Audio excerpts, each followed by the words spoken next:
Good one. Welcome everyone to Tuesday Talks with Darleen, and I'm so excited because Emma Veiga-Malta is our beautiful guest today. Now, I do have to admit I've got a little bit of a business crush on Emma. I've actually looked at everything she's done and gone, holy crap, that's where I want to be. So that's who I want to be when I grow up. Yeah. Emma's from the Creative Business Hub, and she's a creative mentor with 23 years under her belt. So she must have started when she was like 16 as an artist, designer, and business owner. She started exhibiting her artwork in Geneva, Switzerland in 1999, which I didn't know at all. And today, alongside her mentoring program, she runs a successful design business with clients globally. Now, also, Emma has two children, a supportive husband, and also a grumpy cat. I know who you might hear meowing. Oh, that's quite right. She wants snacks, and I've given her snacks. I'm going, shut up now. We're chatting. Don't you love it? Animals always love to be on. Whenever I'm on a video, and animals just come in. And I They think want to it's be because part of of it. the absolute energy. Now, I'd Yeah. love to actually, for you to start off with more about, yourself and how you actually got into being an artist and everything. Yeah. Well, I have a degree in fashion design Ooh. from a university in London, and I was absolutely rubbish at fashion design. I ended up being quite a rebellious student, and in London Fashion Week, I put down on the runway a really anti-fashion catwalk show, which got to the front page of the newspaper in London.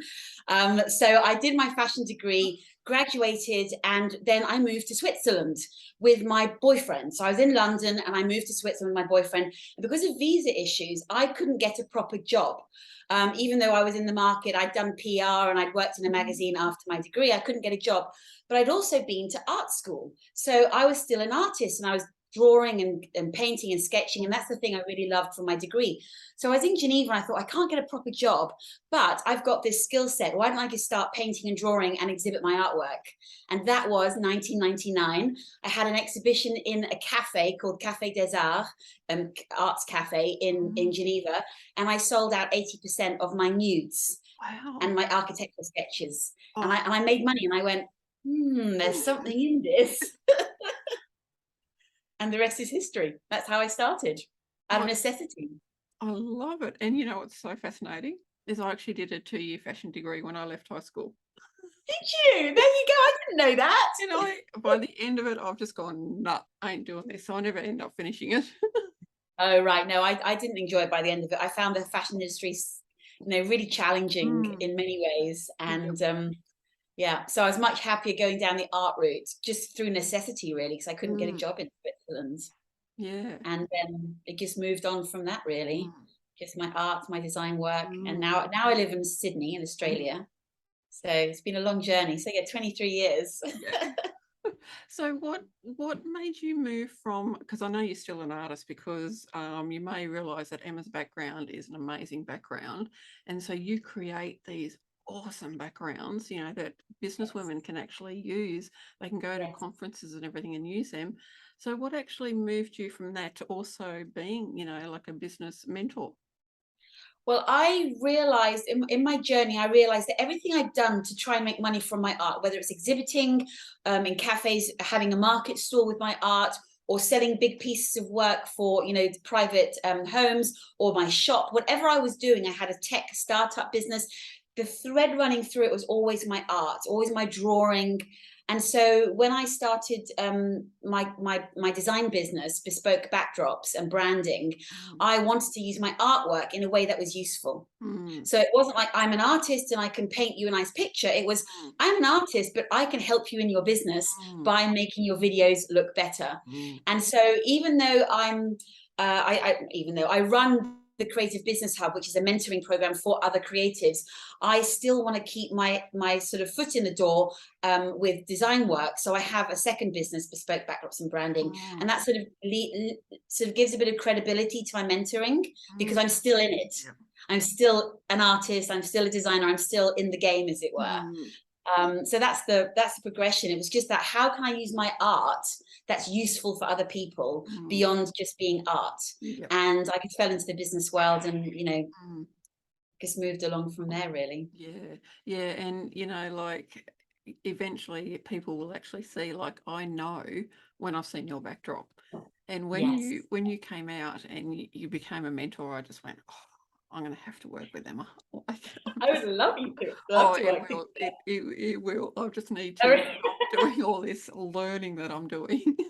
Yeah, no, you're doing so much at the moment. Yeah, too You're a much. lifelong learner. Too much. Yeah, I am a lifelong learner. That's the thing. Like I'll never stop learning, whether it's formally or informally. I think I'm the same actually. Hence, I want to keep my design business because I'm always learning how to improve my business, how to improve my art, my skill set, my marketing, and then I sort of bring that into the creative business hub. So I'm always learning as well. I don't think we ever get to a point where we know as much as we want to No, know. no, I It's don't think so. impossible. No. And being creative, I would love to know what else you do in your life that's actually creative. Because for me, creativity is whatever brings you joy. It's not traditionally, yes, it's Yeah, art as well, but yeah, it's whatever brings you joy. So what brings you, yeah. besides your grumpy cat, what brings you joy? I tell you what brings me joy every night. It's a non-negotiable in my life. I read every night. So Mm, that brings me enormous joy. It's kind of consuming creativity as opposed to mm, producing creativity. But I have to read every night and I've always got a book on the go. So that's something I do for joy, for pleasure. But from an actual active creative point of view, I go to life drawing classes. I mm, love life drawing. And what's so wonderful, I'm going to one next week. It's got nothing to do with clients, mm, nothing to do with money, nothing to do with even the outcome. I can do a really crappy design, a crappy drawing, and it's like, who cares? It doesn't matter. But I just enjoy, I love the human body. I think the human body, male, female, whichever form it takes, is just beautiful. mm, And I love drawing it. So that's what I do for my sort of downtime, but being creative at the same time. mm. Oh, that's so awesome. And that's what I love, like doing something that is just for you, whether it's, as you said, whether it's crappy or I can't imagine you Doesn't doing matter. crappy drawings at all. It's just not possible. But How it no is. matter no matter what the outcome, doing something that's so joyful for you. Yeah. And yeah, another thing, like being in business, you know, especially our mindset, how do you actually cope with your mindset? How do you allow, like, especially if you have like a crappy moment or something, what do you Yeah. do to actually work through that? Because I think Well, that can be it's hard, especially if you're new or even if you've been in for a little while and not making money or something, your mindset gets to you. yeah, I tell you what, I had a massive challenge about 10 years ago. I don't know if you know this, but my husband and I went through a real financial crisis of our own about a decade ago. Mm, And my mindset obviously took a massive hit because of confidence, all kinds of things. And I realized that it got so bad to one point that we couldn't cross the harbour bridge in Sydney without me going, the toll. oh, It was mhm, it. So we lost. We had a quite a nice life, and then we lost a lot of those the trappings of the nice life. And I realized that I had to start making money properly mm, for my husband and I to get out of this mess that we found ourselves in. And my mindset had to start from like scratch again. And mm, I curated what I listened to, what I read, who I spoke to. I didn't have crappy morning radio on mm, because that's someone else's ideas, someone else's thoughts coming into my head. I didn't watch reality TV. I don't watch it anyway, but yeah. anything that was negative that I Mm, couldn't control, I got rid of. For a good couple of years, I curated everything I read, that I mm, listened to, the TV I watched, the people I spoke to, the books I read. And that got me into learning really properly about business in about 2012. I did my mm, first proper business course. But mm. the mindset thing was just curating what was going in to my mind and what my experience would be, because that would then influence my reactions and my actions. Yes. And from there, I took control again. And here Mm, we are a decade later, and it's yeah. all good. Yeah. And you're so right. Mindset is so important. Yes, we've got all the business stuff that we need, but mindset's so important. And for Yeah, me, who's got mental health challenges, mindset is actually higher than anybody else. Like I need yeah, that. you And that's do. why I Yeah, really want, business women to understand how important mindset is. Yes, having business mentors and everything is fantastic. Yeah, that Yeah. mindset is so important, So and not important. being stuck inside all day, getting Yes, outside, getting doing out. other things. Yeah, absolutely. Getting Mm, out there and taking control of your experience of life. mm, Because for me, my experience of life just came from the inside. And I think it's an mm, inside job. So mm, that's why I really curated what was, coming in mm, towards me so that I could then project something better out. And that sort of helped my mental state, because I didn't want to be dealing with other people's mm, thoughts, other people's problems, other people's this, that, and the other. Even if it was just a radio talk show host, mm, I was like, no, I need to be very careful what goes into my head, because we were looking really down the barrel of a gun at one stage. mm, And mindset, there was a lot of ugly crying in the mm. shower that I had to organize my head around. Mm, So yeah, yeah, and mental health is so important for everyone. it is, isn't it? Yeah, really for me, recognizing that I had mental health challenges, and then Yeah, understanding that that was yeah, important for me, and then yeah, understanding that it's actually important for everybody. yeah, It's not just for people that do have mental health challenges, it's for yeah. everybody. Yeah, we need to look Mm, after our mental state. And I think our physical state also mm, informs how we are mentally. Getting out there, doing exercise. It doesn't mean going to the gym and yeah. sweating it out for hours. It's going for that walk. It's Mm, putting your feet on the grass, going to the mm, beach or in the mountains or wherever it is, or your mm, local park. yep. Just being outside, moving your body. Then all of a sudden your endorphins kick Mm, in. And I find I get quite creative when I'm out mm, walking, because my synapses mm, are firing off in different sort of sequences when mm. I'm not sitting at my desk or at home. And Yeah, it's really great for my creativity as well, yeah. just being out there. Oh, isn't it just amazing? And, just socializing with friends, not Yeah, necessarily going to business meetings, although they're fantastic, all the yeah, workshops and everything, but just being with other people as well is really important for mindset. Because when yeah, you're enclosed in your house and you're online all the time, yeah. you're not getting that beautiful interaction that we need. Absolutely. And if you sort of stay at home the whole time by yourself, and I love being by myself at home, but if you do that too much, you Mm, get this tunnel vision and you don't realize all the other opportunities and mm, ideas, thoughts, and you just sort of get sort of in this sort of set way of thinking. mm, And that can also maybe lead you down a spiral if you do have mental health issues, mm. or you've got a challenge, a mindset challenge at that moment. Yeah, and it also reduces your creativity as well, because when you're Yeah, so closed in and you're not yeah, expanded, your creativity is yeah, just like it's not there as much, yeah. and you're looking in your business going, well, "What am I doing?" And then you realize, "Oh my goodness, I'm Gotta get constricted. out I'm there. not expanded." Yeah. And sometimes it's getting out there, and it's not about learning a huge heap of something or Mm, meeting someone really amazing. It's that one little nugget or one little bit of conversation or one little thing that you see that just changes your whole mm, perspective on something or gives you that bit of inspiration.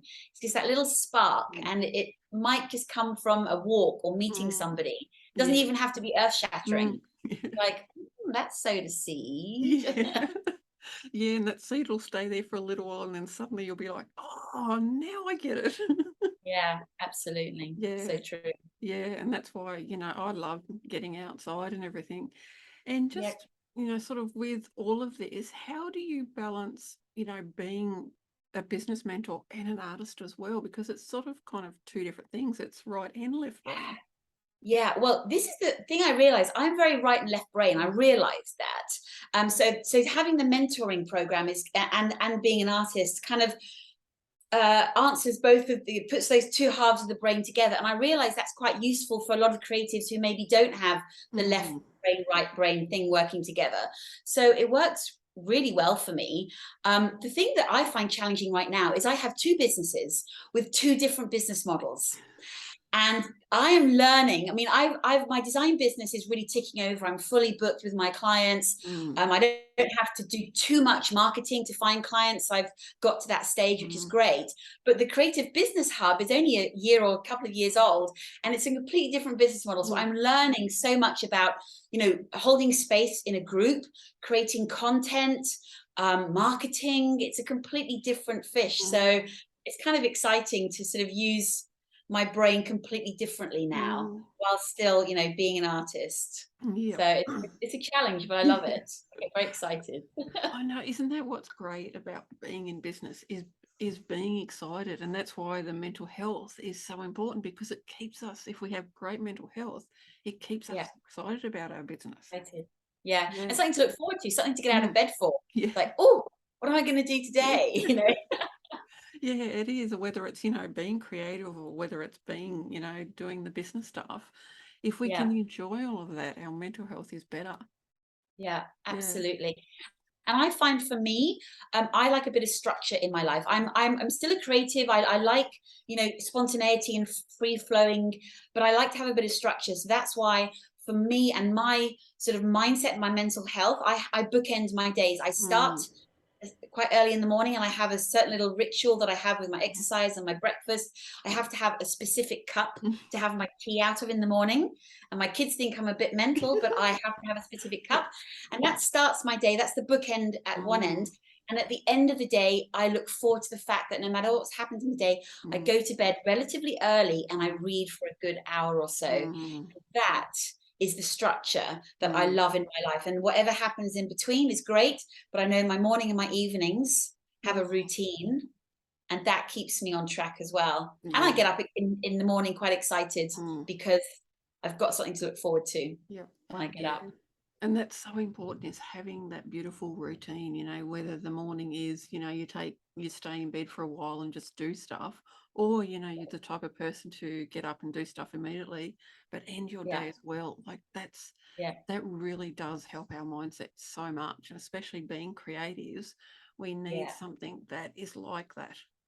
Yeah, a little bit of Mm. structure.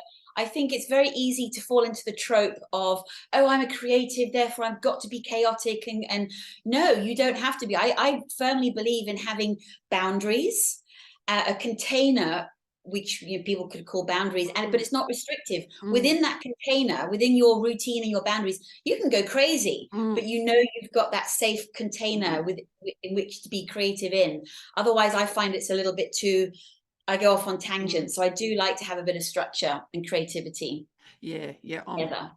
I'm the same as you. Like if the day is just, oh yeah, whatever, I'm just like, well, what am I doing? What am I meant to be doing? Like, you know, Yeah, and it can end up where I don't actually get anything done at all for that yeah, day. So I'm yeah, also loving the boundaries and structure. yeah. It's really funny. I'm actually a systems and process girl, because I'm also left and right brained. I Oh, love you are. Yeah, yeah, systems yeah. and You are. processes, but I love the creativity as well. So I'm both. And Very just on, interesting. yeah, I love all that. But I think it's come from working in the healthcare field as well, because, Right. Yeah, yeah, you yeah. know, like a patient would come in, and this is the system we Got go a through. process. Yeah, yeah, yeah. Yeah, yeah. Absolutely. And so the clients that you work with in your business mentoring, do you find they're more left-brained, or do you find they're a bit of both? They're a bit of both. I mean, they're very creative, in the sense that, like we were saying, some of them are actually artists, and some of them Mm. are creative thinkers. So they're not artists, they're not creatives in the traditional sense. They might Mm. be writers, not writers. They might be healers and Mm. people that use spirituality, but they use their creativity. So I find there's a huge sort of slant towards the creativity side, and a lot of people are needing that sort of structure and Mm. that guidance in business, which is why I started the Creative Mm. Business Hub. I realized there's so many creatives out there, or creative Mhm. thinkers, who just don't have that structure, don't know how Mm. to run a business. And I'm very much about the running of the business, like Mm. what goes on behind the scenes. Mm. Yes, there's marketing and we have guest experts come and teach us things, but it's Mm. very much about that journey of running the business behind the scenes, Mhm. which a lot of people struggle with. Mm.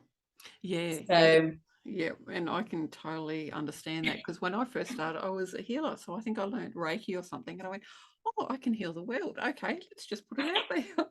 yeah. Yep, that And then it's didn't like, work, did it? yeah. In fact, one of my members is a healer, and she has so many tools under in her belt. And yeah, Reiki and hypnosis and Mm, things like that. but you still need to have that process. Yeah. How do you take your client from A to B? How do you run your own business behind the scenes so that you can be creative, but yet have that structure so that your client knows what's going on? And, you know, how do you build a business that allows you to be creative and spontaneous and have time to be creative, but yet still runs a sensible business that actually pays you money? That's another thing. A lot of people, creatives particularly, don't pay themselves, or not very much, or they don't even think about money, and it's like, oh no, you gotta pay yourself. Totally. And that's where it goes from being a hobby to being a business. Oh. Have that mindset of, okay, what is actually happening? What am I doing? Am I earning money? Am I paying myself? And that's when you realize that you've actually got a business. Exactly. And I think with creatives, we love what we do. We're so good at what we do. It almost feels wrong sometimes to ask for money. But I think society has done us a massive disservice by weaving in that starving artist ethos that we've all grown up with, whether you're creatives or not. Oh, art's not a proper job. You're going to be poor if you're an artist. You're going to be tormented. You've got to give it away for free, you know, if you want to find clients. And I really address that in the program, because I think it's so disrespectful to ourselves, to creatives as a whole. But I do think that we shouldn't blame society so much for weaving that message. The responsibility stops with us. We have to say as creatives, no, I'm not doing that for free. I'm going to ask for money. And it's our responsibility to teach people how to treat us. Because how we're treated is really how we allow people to treat us. So as a collective, as creatives, we've got to stand up and say, no, I'm not going to work for free or for pizza or whatever. Exposure. Like, oh my God, don't even get me started on that. Well, you go forever on that one. I know, but getting paid for what you do, it's like any other profession. You've got to start, us creatives have got to start thinking of ourselves as professionals. Yes. Even though we love what we do, we are still professionals and we deserve to get paid for that. Yeah, totally, totally. Now, I've loved talking to you, so I've got a couple more questions though. What's the book that you're reading at the moment? I love murder mysteries and thrillers. And I'm reading a book called the Janus Stone by Ellie Griffiths, and it's a series of archaeological murder mysteries based in England. So it's a bit of archaeology, a bit of mythology, a bit of, you know, whodunit. That's what I'm reading. I love that stuff. I think I'm going to have to go to the library because I love those kind of things as well. Yeah, that's what I'm reading at the moment. Yep. Now, Emma dared me. She actually dared me to ask a question, so I'm going to. Never dare me. I know. Clearly. Yeah. Now, what is the biggest lesson in your whole entire life and universe? I was thinking about this, so I knew you were going to ask me this. I mean, there's so many answers, but the number one mantra, or the sort of the motto that I live by, is that 80% of success is just showing up. Because most people don't show up. They don't put the next foot forward. They don't take the next step. So 80% of success is showing up, whether it's going to that meeting, going to that event, writing that email, following up on someone that was interested in working with you, saying hello to someone in a crowded room and you think, should I say hi, should I not? 80% of success is just showing up, because most people don't show up in life. That is so absolutely true. Like, I've seen it so many times, and that's why having different things, like, there's nothing wrong with scheduling posts so you actually show up. There's nothing wrong with any of that, because you're showing up. And that's why my YouTube channel is the one that I'm really showing up on now. Like, I've got 3 videos coming out a week now, because that's amazing. I struggle. I've tried with YouTube and I struggle to get maybe 1, but 3, you're amazing. You must have a good process. Yeah, it's because I found I love videos. Like, when I first started, I've still got the video on my Facebook page about 4 years ago, I think now, when I first started doing videos. It is hilarious. Oh my God. So funny. And I have it there because I want to show people this is how I started on video. You know, I wasn't that great, but now look at me. Like, you know, I wouldn't have even thought of doing interviews back then. And now it's like, oh, who can I interview now? And then when you said yes, I went, oh my God. But that's the thing, 80% of success is showing up. I've noticed you, we've known each other for a few years. Mm, I've noticed you are always showing up. Yes, we all have our ups and downs, and you mm, have your ups and downs, but you show up, mm.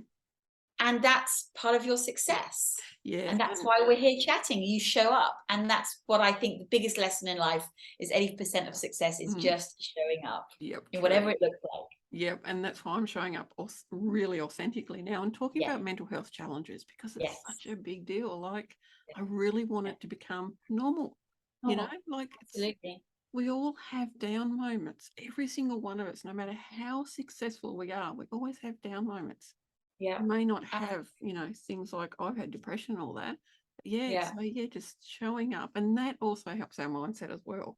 yeah, Showing up. It's amazing. absolutely. I love it. Oh, thank you so much. I've loved talking to you, and I could probably talk for about another hour or more. I know. I got my cup of tea, and we can just keep chatting. I know, isn't it I awesome? loved I it. love it.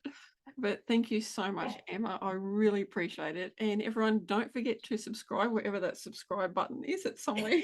Who knows where it is? I think it's down there, but don't forget yeah. to subscribe because I've got more amazing interviews coming up. So thank you again, Emma. I've really loved chatting with you. I've loved chatting with you, and thank you for inviting me. You're welcome.